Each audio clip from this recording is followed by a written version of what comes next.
And we are live. What is going on, ladies and gentlemen? I'm just getting my cable because I know how my internet messes up. Welcome back to Beyond the 90. We're doing the preview a little bit later because I'm not going to lie. This one, I was having a bit of a bad day instead of not very feeling very well. Leicester City, no. So we're doing it the day afterwards. I would say I've calmed down. I've read a lot more information and listened to a lot more people. We've got Akash with us. We'll get his thoughts in a second, but well, we'll get his thought now. Akash, again, first of all, as I just said off camera, congratulations for getting verified on Twitter. That's amazing, my friend. And second of all, what do you think of the game overall? For the first part, thank you again. It really means a lot coming from you. The second part, well, the same feeling in inverse order because it was just terrible, and we are due to get any of our happiness back. It has been 7 games thus far without a win, and I am really bummed out to see another such performance. Losing out to Everton for the second time in a season when they are at their vulnerable state. I think it was a golden opportunity. 6 points dropped just like that.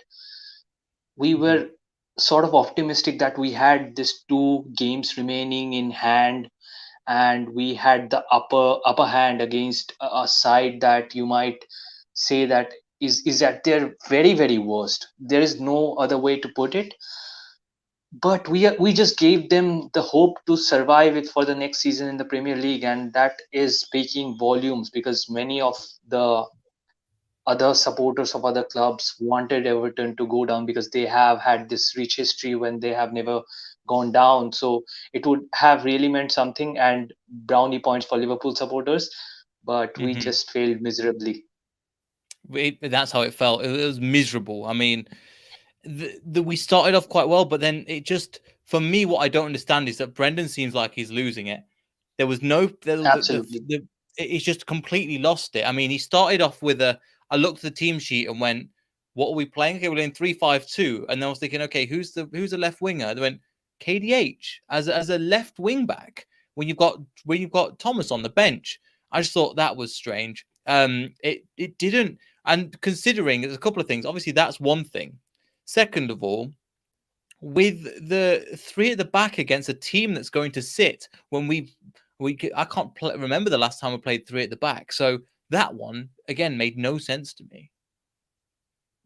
Another another way to put it is it's a very confusing time to be experimenting with your squad when your whole season has been a sort of a failure, because Mm-hmm. compared to all the seasons we have had under Brendan Rodgers, this has been by far one of the worst time he is experiencing as a manager, and he's not even sorry about it. I mean, I'm sorry to say I have respected Brendan Rodgers when we had the chance, when we had all the good moments, but in a time like this, I think we should be unified. But whatever Brendan Rodgers is speaking, I think if I put it like he's speaking his mind, well, that reflects a very dodgy kind of a picture that paints a horrible picture of Brendan Rodgers, because the things that are coming out of his mouth, I think for the second or third time this season, is just it's just disheartening to hear as a Leicester fan. You stay up till 3 o'clock, 4 o'clock for a side that plays so far apart in a different continent altogether, and you have so much passion for the side that your whole social media existence is based on that club. But when your manager, the man you look up to, the man who is promising us this summer rebuild, huge summer rebuild, and we are sort of basing all our expectation and thinking, well, maybe a top 4 finish, maybe a top 6 finish, but then this man comes out, speaks that we are lucky to be alive in the Premier League. That's what the club has set its standards to. I think he is deluded, because Mm. I don't think Vichai or his son, nobody in this fan base has kept that mindset.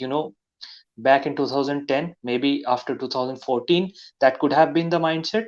But after winning the Premier League, you just don't stoop so down that you are in a possibility of getting relegated if you lose every match, and the below teams win every other matches. So I'm not comfortable in this scenario for 1 second. Even if there is 0.1% chance of us getting relegated, that is a thing that concerns me and keeps me awake at night.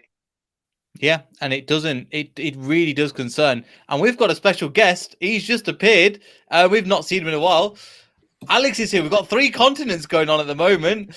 Alex, we're just on Brendan Rodgers. I mean, we've not spoke to you in a while. How are you? What a time to bring you on as well. Well, I'm doing good. Yeah, sorry I've been gone for so long. Life got busy, and all of a sudden it's like, okay, try to juggle everything, and wasn't able to do that. So, but what a great time for me to come on, eh? Oh, Yeah. We were just getting out. I'm just about to start my Brendan Rodgers rant, and it's not because I don't respect what he's done and what he's achieved with the club, but I just feel that people are defending him too much. And there is a point where at the beginning of the season, I think all 3 of us were here going, "Look, we'll back him. He's going through a rough patch. No problem. We'll back him." This has been going on for a season. We're talking about the Arsenal game, and we were talking about conceding from set pieces. First header, first corner, go in. The same thing in this match, and it's been pretty much the same overall the season. People want to defend him, and I understand it to a certain extent, but what he's saying, as Akash was saying, before Leicester went into the Premier League, Vichai was saying, we want to be top 5. Kasper Schmeichel has said it. Jamie Vardy said it. These players said it since 2012 that they want to be top 5, they want to be challenging for Europe. The fact that we haven't, we've obviously missed them targets massively, is a massive thing, and he's trying to shift it onto the players. And I guess the mentality is lower, and it's really disheartening. It's really, from my perspective, really disheartening. And these issues are coming up, and you keep going, we've not got the kind of player. Well, Brendan, you've been here for 3 years. This is your problem. How you set them up. I don't see why he keeps shifting the blame onto everybody else. I'm just listening to another podcast as well with as a Dugout Football Channel, really nice guys, and they were talking about this and how they're moving. He wouldn't get rid of Brendan Rodgers, but it's been the same issues for a year and a half in terms of defending set pieces, but it's got worse, and they've not really changed anything about it. So I've had my little rant. There's definitely going to be more of it because I'm finding the fan base really confused at the moment in all sorts of ways, Alex. Yeah, I've had my little rant, but there's definitely more to come. But I think we've been talking about it in the group chats and things. It's just it's not just his fault. The players have to take responsibility as well, but it always falls back to the manager's head. And we appreciate what he's done, but you have to learn from your lessons. And at Liverpool, it was the same problems which got him fired. If we are going to make a change, I think it has to be in the summer. We can't do what they did and kind of bring him in until August, October. Okay, we need to change now. It needs to be done early in the summer that we can actually refresh a lot more things. no, I agree with you on a lot of things. I think when it comes to Brendan Rodgers, I think the primary issue is that he's backed into a corner. He's exhausted every excuse in the books, and he's now sitting here going, "This is where I am. I need to do whatever I can to keep my job." And I think that's what we're seeing now. And you can blame the players all you want, and by all means, that is something that is totally acceptable. The players are out on the field each match, and if their performance is lacking, then yeah, you're going to get blamed as the manager, but the players need to deal with that scrutiny at the same time. However, like what you said, Neil, Rodgers has been here for 3 years. The players that are playing on the pitch night in, night out are his players that he brought in. Most of them. There's some players that have been here before him. But at the end of the day, you can't get frustrated being like, well, these players aren't working. Mm-hmm. Like Rodgers, like Brendan, you're the one doing this. Like you're choosing the lineup, you're choosing the formation, you're choosing everything. You're preaching about wanting to fix, set pieces and whatnot.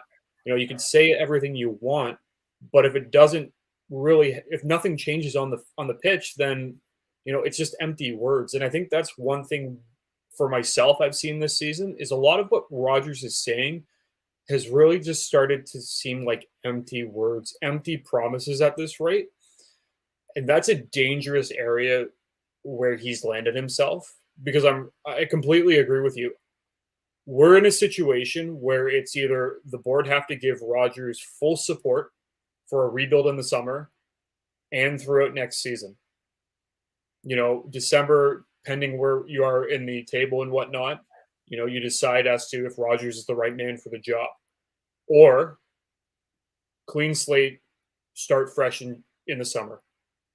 Yeah, and considering that That's what you were saying, Alex. But I was going to say, and those are the two options. Like, there really isn't a third option. It's you have to either cut your ties now at the end of the season, or you have to ride the wave and you have to give your full support behind Rodgers. And it's tough. I will honestly say I have flip flopped back and forth all season long, and I think we can all agree on that. Mm-hmm. But what I see now, what I see on the field is just a lack of wanting to give an effort. There hasn't been effort, and I think finally bowing out in European football is just the final nail in the coffin. I think you could see them on the pitch on Sunday, and there was no care in the world. So when I look at it, it's Rodgers has done a lot for this club, but at the end of the day, you don't want this to get any more toxic than it is, and we're nearing on that line of extremely toxic. Yeah. So that's where I'm thinking. Yeah, no, I get what you mean, and there's just one point again. I get what you're saying. I think there's this point from David, this thing that keeps bringing up the injuries, and I'm sorry, I'm fed up of this. Not because again we've had the injuries. The injuries wasn't a problem going into this game. This wasn't. Yeah, we were missing Madison, we were missing Ricardo, sure, but we've had the main spine of the team back. But why does Brendan decide to play all these football? The tactics were awfully wrong. Playing it at 60 minutes, I think something that we didn't, that not a lot of people are mentioning. We were playing 3 strikers with Harvey Barnes in behind, and the tactic was to get Castagna down the right-hand side and to whip corners in. But there was no, it made no sense. Vardy was trying to win headers. It didn't work a lot of the time. There's all these problems. I'm going, do we not? What I don't understand why we didn't. It wasn't like we were watching the same match. Playing Keenan Hall as left wing back just made no sense whatsoever coming into this game. Setting with a back 3, what you haven't done all season, has not worked. So there's all these problems, Akash, and I'm having another rant again. But if we just take this map in isolation, people keep mentioning injuries. Let's not forget as well that we had these same injuries last season, and we didn't spray. And we said yes, injuries made us get 5th position. This is not an excuse. I'm not hearing this excuse that, okay, we've had injuries, therefore we should be 14th. We've had similar injuries last season, yet we were in the top 4 race and just dropped out at the last moment with a stronger squad. So I don't see why people keep blaming injuries. It's too easy a narrative that other people that don't watch Leicester City have put on us. And that's what I'm really frustrated about when people go, oh, it's an injury, that's why we're in 14th place. We are mathematically, I think, Alex, you put this out, we could be relegated, Akash. That's unheard of. And considering a man that gets paid as well as he is, a 3rd paid manager in the Premier League, I think 5th most paid manager in the world, that isn't good enough. Definitely isn't. And Brendan Rodgers is just hiding behind these excuses for far too long. I think the injuries concern could be a valid statement if you were in the top half of the table. But going below 14th, I think the quality that we have doesn't even compare to the other sides that there is in the bottom tier of this Premier League table. Possibility And of a relegation just after winning an FA Cup, it's unheard of. It's just bizarre at this moment, and whatever is going on in this club, I think injuries were a factor to a lot of extent, but injuries shouldn't be the only reason that we are so far behind. I think we really struggled to get up to the 40th mark, 40 points. But this season, as the competition has got blown out of proportion, and every weak team also. If you look at Aston Villa, they have spent massively that Grealish money, and they have a good squad, but they can't resonate that into the pitch. And that's why even those sides are into the bottom half of the table, and that makes the competition a lot more harder. Leeds, Everton, Burnley, everyone is fighting tooth and nail. But what are we doing as a side? We should be resistance, but we have provided none of it. We have become easily the bread and butter for those teams. They come here, get easy 3 points, or secure a draw if they are on their worst. But yesterday there was no tactics. I think he was experimenting with a lot of stuff that he has never done with this squad. So you get your players back. You don't stick to your regular best. I don't even know what your strengths are anymore. And all the problems that were existing earlier are existing now. You don't have a set piece coach. Your approach is, I don't know, maybe anybody except Brendan Rodgers can manage this team. This is going nowhere. And I am literally shocked that we managed to get so many shots on target despite this shambolic structure of a match. I think Jordan Pickford was the only wall in that defense who kept it out of this game. But again, if even if we have won, this is not a good performance by any means to go up against a side that everybody is picking on right now. Yeah, I mean, I know they lost, they beat Chelsea, but you're right. They were there for the taking, and the defense. I mean, to get the goal, two defenders had to run into each other for Patson Daka to get the goal. I know we created some better opportunities than that, but it kind of shows you. I mean, I'm going to bring up Alex. I have to bring up set piece. I know we talked about it again. It's something that appeared on iPlayer at the moment. So we went from being first for set piece goals for being less than 19th. So this is not a new problem. Premier League ranking bottom 19th 2020-21. Then this season, bottom. Then goals conceded from corners, 20th, 20th. This is not a new problem. This is a problem that's been existing for 2 years. And now but we've been saying about, I think before though, Kasper Schmeichel has been saving our bait, especially last season. We mentioned worldie after worldie, he was saving and saving. Now that he's not coming off his line and stuff like that, I mean, I'm just looking at this, Alex, and I'm just going, it won't change. This says it's not going to change. And I don't know what the answer is, but I just feel like it's necessary to bring this up because the fault always does lie at the manager. And as we were saying, the fact that we're conceding goals, Brendan Rodgers has chose this squad for the last 2 years or 3 years since he was in. So these statistics are his fault. Yeah, like there's three things that are always going to happen in life. It's death, taxes, and Leicester conceding on a corner. And this is just evident. But when you really think about it, it's funny because last season, throughout the year, we talked about it. I feel like we talked about it day in and day out. We concede way too much on corners. We concede way too many times on set pieces. And I felt like we just kept on repeating it. And it's never been fixed. And like these stats right here prove it. Like it's never been fixed.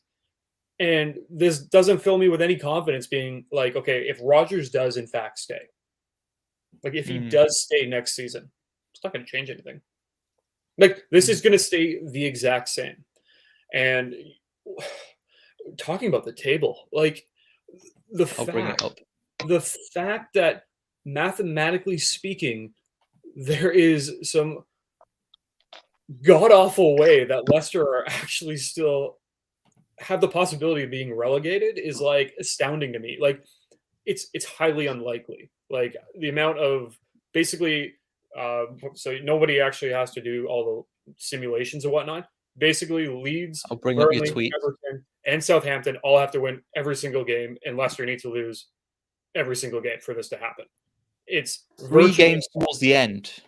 Yeah, like it's virtually impossible, but never say it's impossible. Leicester won the league. I'll bring your tweet up now, Alex. So you know what? Meanwhile, while you bring that up, you know what the funny thing is? Every season, the last fixture was so critical for us. We were at the brink of fourth or fifth, dropping out of the UCL, and this year we had it easy. But look at us now.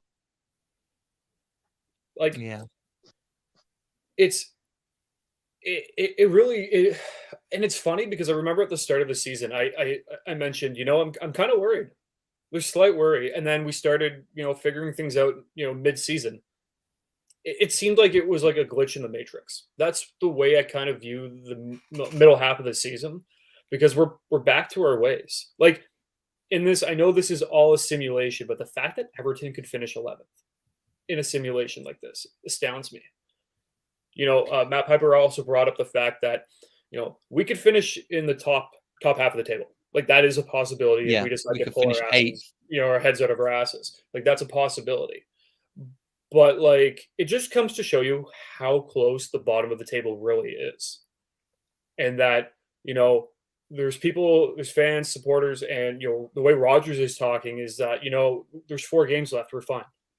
Like the mentality of that is so toxic because worst case scenario, you lose all games, everybody wins games. we're in absolute like mayhem because we're being relegated. Like it's not. I'm saying there's like a 1% chance of that even happening, probably less. But like the fact that there's mathematical proof stating that that's a possibility is like absolutely incredible. But it's just when does and another thing is let's talk about embarrassment. Newcastle are ahead of us. We were making fun of Newcastle at the start of the season, halfway through the season, and all of a sudden they're ahead of us in the table. Like, and they were winless. Were they winless before? Like Newcastle were like guaranteed to be relegated by like people were saying, well, they're going to be gone, and it was December, and everyone's like, yeah, like there's no chance of them doing it. They've secured Premier League for next season. There's no doubt about it. Like it's already confirmed. But it's just like full on 18-wheeler goes off the cliff in flames. Like that's I don't know how to sugarcoat this anymore because there's so many issues. Casper not willing to get off his line in off of corners has been catastrophic for us. The defending has been woeful. Like I just I love Schmeichel, but if he's unwilling to change, what needs to be done, like get off his line. It's something. It's not hard. Get off your line. If Rogers can't, see that none of his tactics are working, then fix them. If that's not going to happen, you're gone. Like it just shows you how this summer is going to play out. And I don't think a lot of people realize that. I think there's going to be a lot of movement, incredibly a lot of movement, and I think there's going to be some players that shock you. It will have to be, and it will have to be, and some of the players will, in my opinion. Well, it's for me, have to look at what's happening behind the scenes as well. They've moved on Lee Congerton, or Lee Congerton has found another job. They've moved on the club doctor that Brendan Rodgers has won, and they've got in their own one. They've got in that, so they've head of recruitment has now come in as well. They are making moves behind the scenes, which I'm glad they're doing because it seems like right, we're going to take back control of what we thought you could do because if you were planning to deliver us top 6, you can do what you want. When the wheels come off, we're going to take control and we're going to get things together. And I think part of it, we saw it in January where he was already talking about a rebuild. Again, unnecessary at that period of time. Now you can talk about a rebuild, sure, because we're coming towards the end of the season. But how much is stuck in their heads? Like, well, I rebuild, I'm not part of that. I'm heading off. I mean, it's for me, Akash, it's just unnecessary. And considering they scored in the 31st minute and we didn't get a goal after that. And losing is not the problem. But if I can say to you, do you know what? I think it was I'm not saying we're going to play like the game we get the 1-0 against Man City. If we put effort out there, I'll go credit to the team and we can go. In the same way that, and then we're like, no problem. We lost that game. The better team won, no problem. Everton were there for the taking. Yerry Mina went off and Michael Keane came on and people going, well done for winning headers. We just crossed the ball into him and he was just every time head the ball out. It was easy pickings for him. And it's the same thing, Akash, we discussed this against Roma. Roma weren't great, but we made them look better. They scored in the 4th minute, 8th minute, and we did nothing else. It's just the continuation of the same norm. I just think is unnecessary. And I'm around here. I think I've met up with fans and I'm meeting up with people, and we still back Rodgers. And I feel like the absolute idiot that I used to hear on social media going, no, get him out, blah, blah, blah. There is rationality behind it, but sometimes, I don't know if you found this as well, the people, there is a real, people just love Brendan Rodgers for what he's done, and I do as well, but we have to be realistic and think about the shelf life of a manager and what he's actually done as well. We got rid of Claudio Ranieri, so this Brendan Rodgers detachment shouldn't be much of a concern if your club's reputation is at stake and when the manager is not speaking well-versed rhymes or giving explanations that soothe you. There is no hope, and Mm. Rogers is not making things any easier for him because it is difficult at this moment. We have to be pragmatic, we have to be realist, and the way I'm looking at it right now is every time you're finishing fifth, the natural progression to the money that you are given with is to go for the fourth, or at the least, at the bare minimum, don't drop out of any of the European places, because you have a seventh spot from this year. So it's very hard to get out of that. And we are talking about this rebuild. Well, what are we promising to a player that we want? We don't have Europe. Mm. We are not a top aspiring team. Our manager is talking about staying in the Premier League. So that is a very below average kind of mentality. Again, Alex mentions Newcastle didn't have when they were surely gone. But the investment and well, they got money, obviously, but that is not solving any of their purposes immediately, because they changed the manager, they moved in with Howe, and he got, I think, 5 or 6 players to his camp, and he is using 3 or 4 out of them, and those are the only players that is making an impact and transition this winless team into an outfit that is surpassing us. So I mean, look at it. Chris Wood, Bruno Guimaraes, uh, Dan Kieran Burn. Trippier, maybe Dan Two Burn. Yeah, injuries four out though for players, the season. and yeah, Mm. Trippier is injured. So you get 3, 4 players and a manager change. One wonderful things can happen. That happened last season with Chelsea when Thomas Tuchel was brought in. They won all the way to Europe, and they won 2 trophies when we thought they were going to miss out on every occasion. But that happened. Manager change is important, and I think we have this sort of what do you call it? We have sort of a favoritism because the manager has Mm. won us this trophy and that trophy, and we are hungry for more.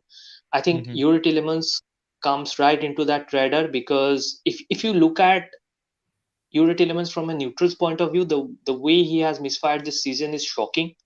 Mm. But we should be thankful that we are getting 40, 50 million, whatever.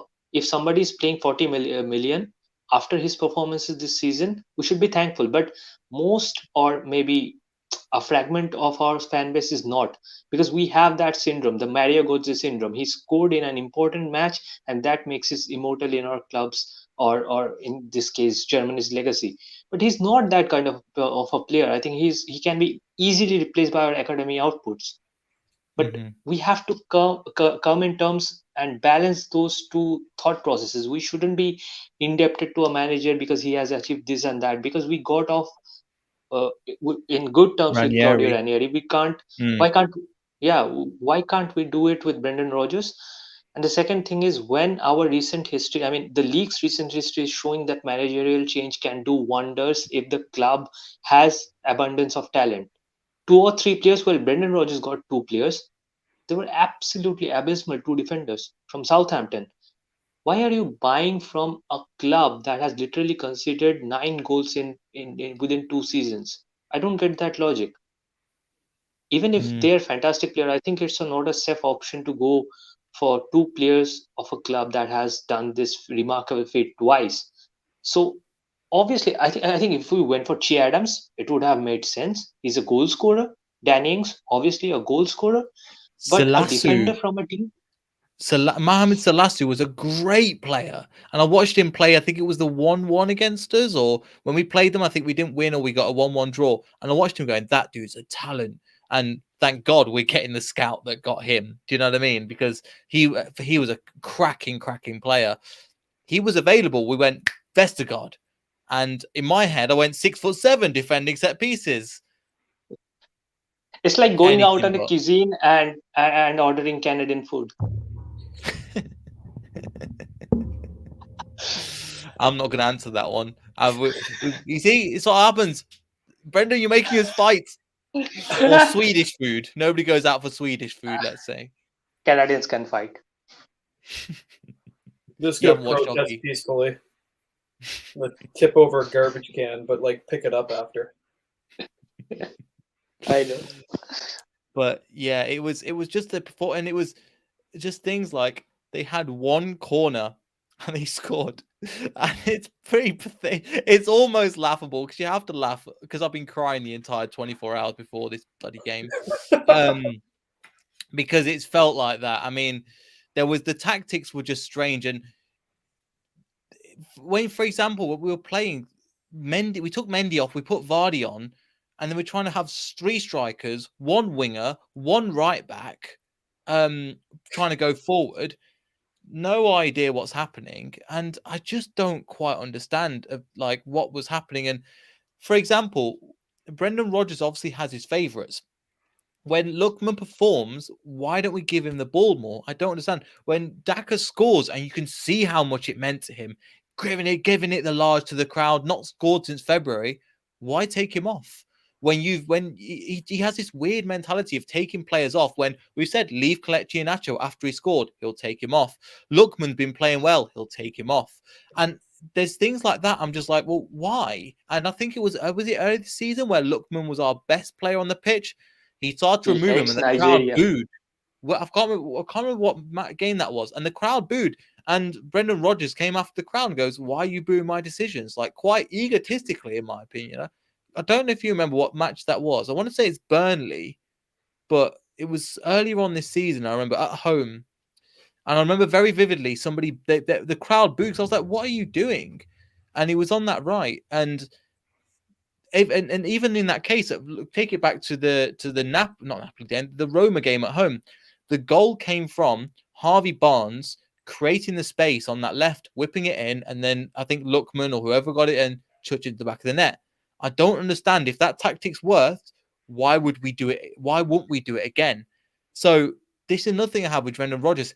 It's a lot of lazy punditry, in my opinion, and a lot of players, including I think some Leicester fans, would have this mentality of, you know your place. You have a manager that's better than your club. Bow your head. And that's what I don't agree with. A lot of the players we have to go, no, we can perform better than this level. And we are capable of performing at a great level. And we've seen it over the last couple of seasons. 14th is abysmal. And it is if topped in the ground, and people forget how ambitious our owners are. They wanted to get top 5 before entering the Premier League. So, Alex, I don't know where to hand you over this question, but it's just I don't understand, because I feel like at times I'm going crazy listening to some of the, not just pundits, but even some of our own fans at times. I don't even know. That's a loaded question to start, but honestly, sorry. No, it's just, I think this season there's a lot. I think supporters have every right to be feeling upset because, you've won the FA Cup, you've finished European, in European spots for the last 2 seasons. Next season, we're looking at Premier League action. There's no European football. There's nothing like that. We have consistently fallen off the cliff, and we have no plans on stopping. And, we as supporters have every right to express our frustration. Managers and players love it when, supporters express their praise. And they go, oh, well, the supporters were great today. We love their support for us. They need to accept the fact being like, well, I'm doing a crap job. I need to be willing to accept the fact that, they're not happy with this. And I think that's one thing that's one thing that I've never understood, is that there's that separation of like, well, when I'm doing good, I want you to praise me. But when we're doing terrible, like, I don't want to hear it. And that's like, you got to take the double-edged sword on that one. But, circling back, it's, our owners want the best. Rodgers, when he first came into Leicester, was giving, at the time, the best. Where we're at now, it's not the best. It's not mediocre. It's not average. It's needs improvement, and we're leaning on the side of a big fat failure, because, like I said, the table's not been situated. Like this table could still vastly change. We could finish in 17th. We don't know. We could finish in 9th. We still don't know. But like, I even look at the summer and I go, who are you going to bring in? I think as fans, we need to be optimistic in the sense that we're not going to get players that we've brought in over the last couple of seasons. We have no European football to offer, and we have Premier League football. That's it. We have Premier League football. Mm. So, everyone talking about all these big name players that have been linked to us for the past, 6 to 8 months because there was the possibility of European football. I say you got to can those names. These players are going to be like, why am I moving to England to play for a mid-table side? Yeah. And when I say it's going to be a very interesting, summer, it is, because you're not going to get the players that you want to get. You might get one. You have to seriously convince them and to buy into the project. And that's the biggest thing that's going to happen. But is Rodgers your man to do that? Can Rodgers actively convince players to give up, possible European football to be like, come to my mid-table club that I'm managing, and we will do things? Because if I'm that player, I'll be like, well, didn't you say last season we were just overachieving? You guys were just overachieving. I don't want to come there. Mm-hmm. It's a telling thing, and it's going to be very interesting to see which players jump ship this summer. We know Tielemans is going, but I think there's going to be a couple other names that we're not going to see coming. Yeah, and there's been players like, I think Ndidi has been one of them I'm looking at going. Obviously, we've seen players that care as well, like Fofana. He was visibly so upset after the semi-final, and I was saying visibly so upset. And he signed, and when he signed, he goes, I'm here to try and win trophies again. He saw us win the Community Shield. He saw us win the FA Cup. He was part of that journey, and that's the level that we want to be at. But his ambition is not to, again, Akash, when he says, I wanted to come here, now we're not excited, we don't win trophies. Fofana said after he signed, he wants to win trophies with this team. He believes in this team. He wants to go and progress to the next level. So you're looking at that and you don't understand what he's just trying to save himself. But in doing that, he's putting bigger holes further down the line. And I think he's trying to save himself by pushing kicking the can down the road. But he's making the can much, much bigger when he comes to it, because they're going to come back and bite him. I'm very scared of these players who are choosing our club, who have chose our club in the last 2-3 seasons. Top prospects like Wesley Fofana, Boubacar Somare, they have thought this as a possible destination to flourish their career, maybe even as a stepping stone, but they are giving 3 years, 4 years of their lives, of their careers to our club, and we should be thankful for it. There's no other way to sugarcoat it. And if they see now, that what makes me worried is if they see there is no ambition, lack of ambition, no real push, we are accustomed to mediocrity. I think it would be a season more after the contracts are a little bit eased out. They will want to leave this atmosphere in the snap of a finger, because whenever you keep the same manager who has gone on a downward spiral, I think it's safe to say that history proves it, that when you go down, I think if you don't change a manager, change is not going to happen. If we finish 12th, let's say 12th, an average position, 12th this season, next season we can at best expect 7th to, let's say, 16th. And that's the range that we're going to work on. We are not going to aspire even for a top 6 finish or a relegation fist fight. We are not going to go there. But changing the manager, well, we can get relegated. There's a downside of it. But if we get a sustainable level-headed manager, he will do more things that Rodgers is not doing at the moment. He will sort some of the easiest problems that we have been facing. A set piece, we don't have a coach for it, and that is not too difficult. You have a well-recognized defender in your squad. Kolo Toure is there. His brother plays as a central defensive midfielder and has been a glamorous player today. You have those two mindset on a tip of your finger. You don't utilize that. I mean, he played under some of the greatest manager, both of them, and I'm sure they talk. And it can't be that Rogers is not. It can be that Rogers is not asking for enough help, because those are the primitive kind of problems that we have been carrying with us. It become cancerous for us, and it's carrying on. If we don't change the manager, we don't believe in a new approach, all the funds that will be spent in this summer rebuild will not be done again in say 3 4 5 years, because that will destabilize the structure of this club, this long-term sustainability that started with the sale of Kante and others.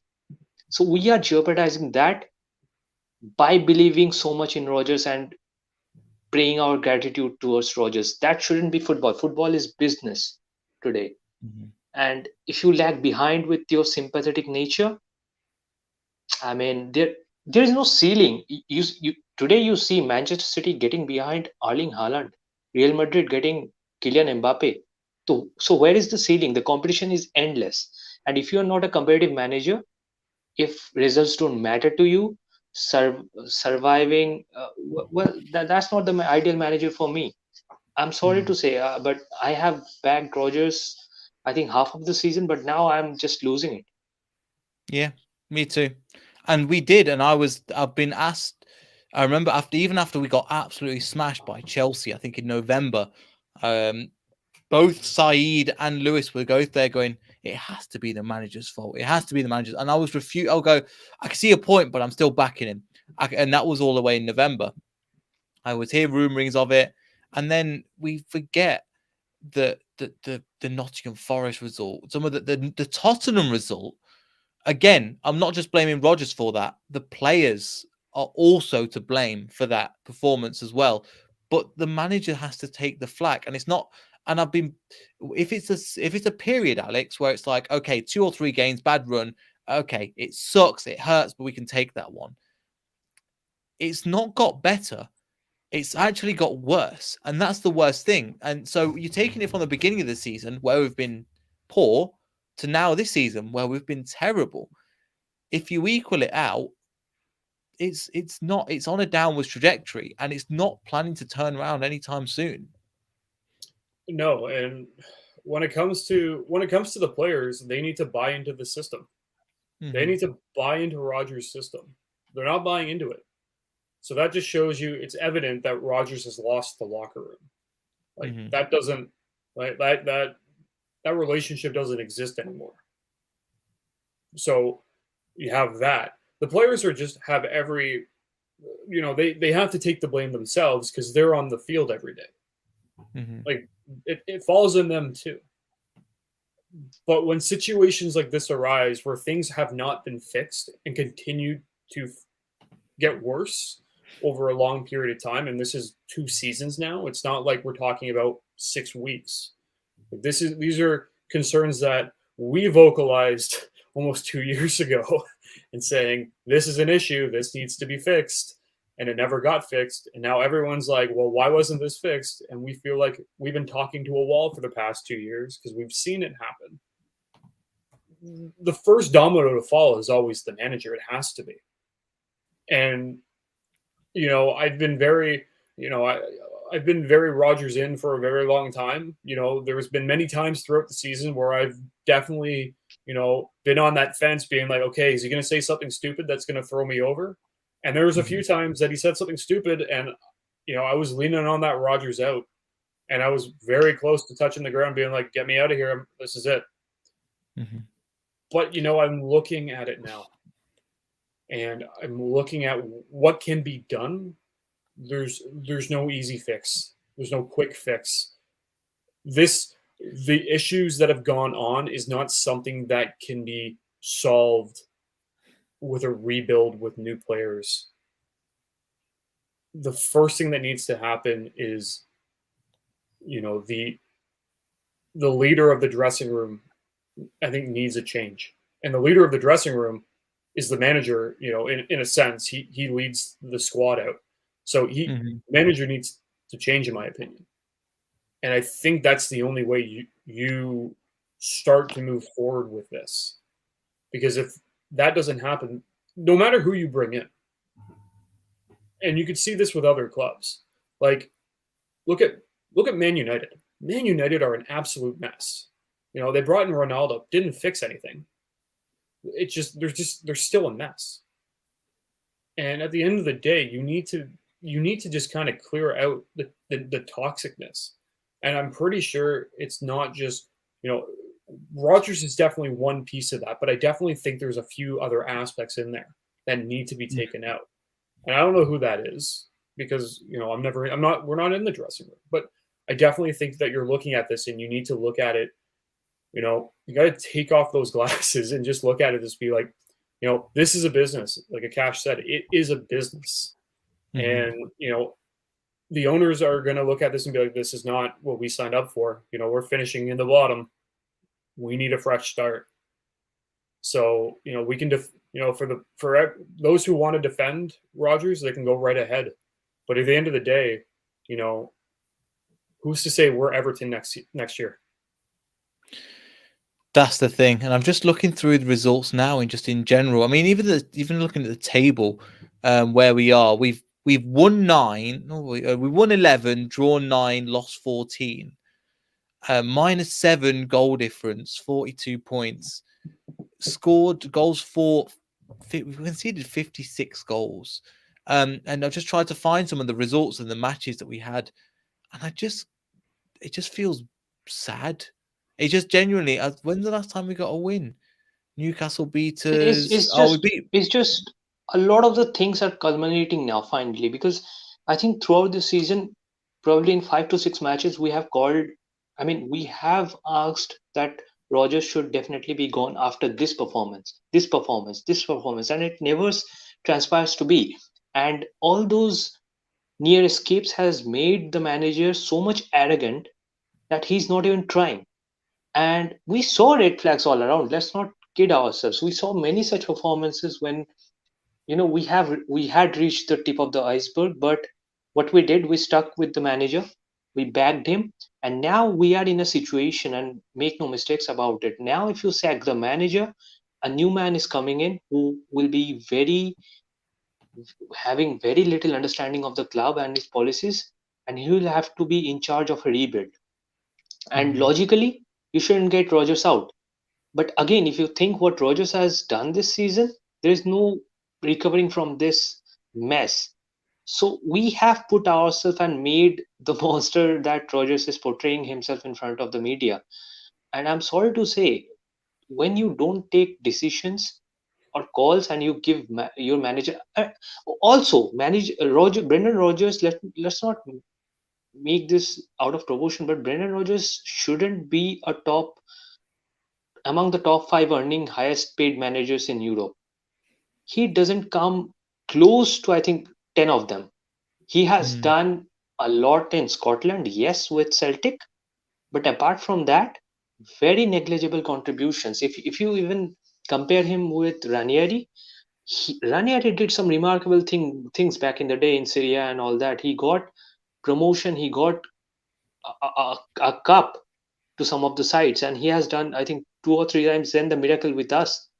And even it puts Ranieri ahead of Rogers. What has Rogers done with a strong Liverpool squad? He just blew it. He bottles it. And we are thankful that he got a trophy with us. And I'm grateful for that. But that was his limit.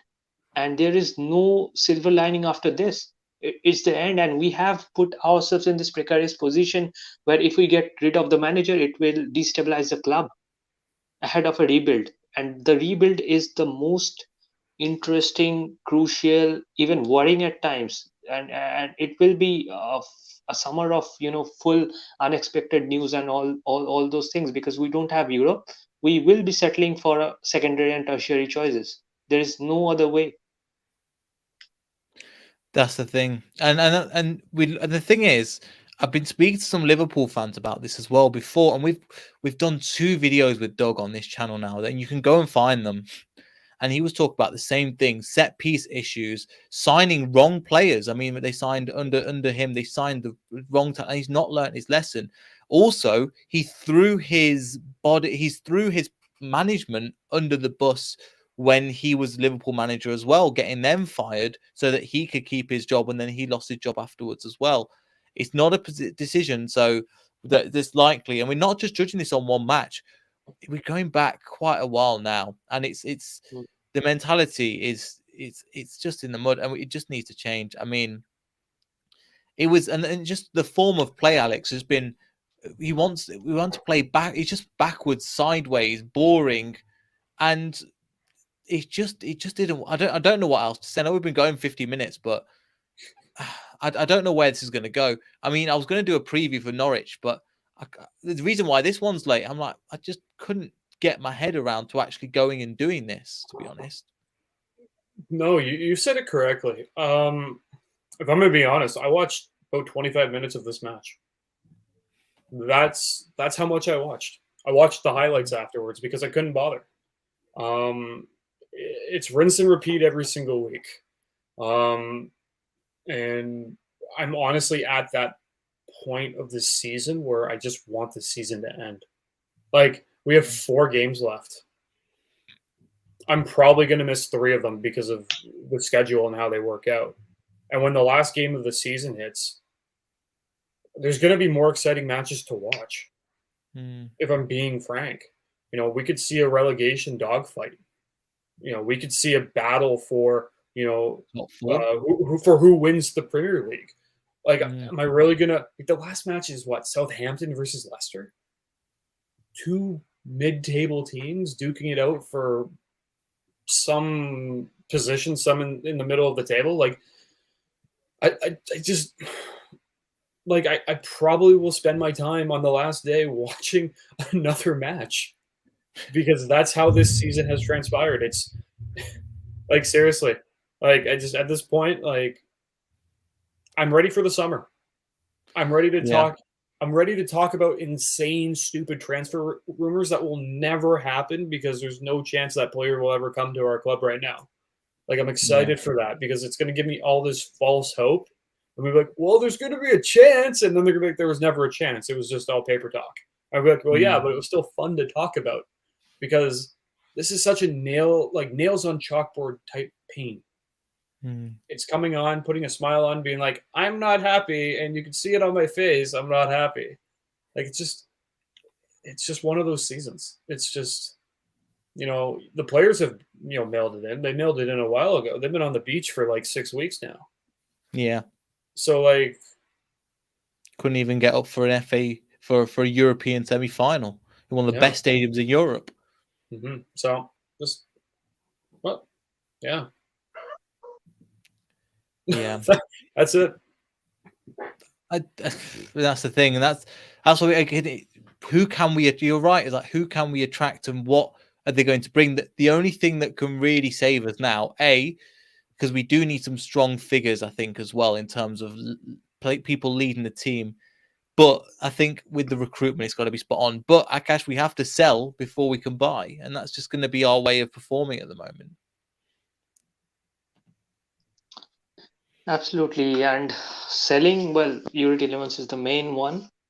Apart from that, who do we sell? Who do we keep? And how big of a rebuild are we talking about, really? Because I'm sure the initial thoughts might have changed by this point. Realistically, we had a lot of options to bring in at different times in the course of last 1.5 year, but we refrained from a lot of options. Not bringing in a defender at the right time costed us, eventually ending up with Vestergaard. Then a few other injuries made it worse, and we have not learned our lesson. So, how big of a rebuild? What are the type of players that we're going to go about? It's still undecided.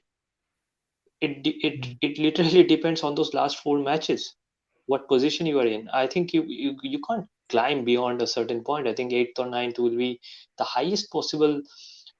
Even 8th is a stretch. So, like we haven't gone beyond 8th this season.